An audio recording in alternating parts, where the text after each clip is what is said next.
you tell us a bit about the SMRs, the small modular reactors? I mean, with this history of waste and accidents and secrecy, what are we in for? First, I'll just address that conventional large reactors were really a bust in terms of cost and safety. They proved to be a boondoggle for the feds and essentially bankrupted Ontario Hydro. It took tax and ratepayers decades to pay off the $20 billion stranded debt that was bequeathed to us from our nukes. So no surprise, also, world interest in nuclear power has waned substantially over the past 20 years, in part due to the global catastrophes of Chernobyl and Fukushima.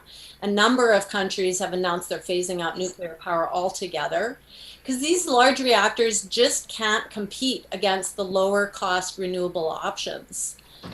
So as a result, nuclear share of world electricity supply is steadily shrinking.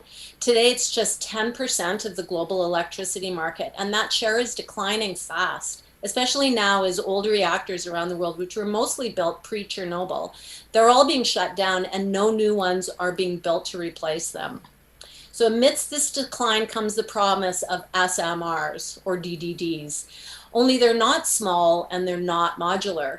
So the SMR that Ontario Power Generation wants to build at Darlington, just east of Toronto, is 300 to 400 megawatts. This is just a downsized conventional reactor. By comparison, the Pickering reactors are just over 500 megawatts.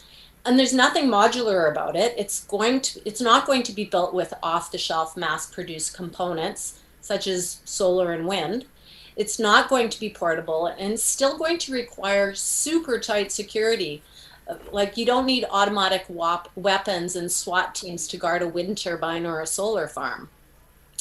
But let's not forget that this SMR technology doesn't even actually exist. It's nothing more than plans on paper. There is not a single SMR pumping out electricity anywhere in the world.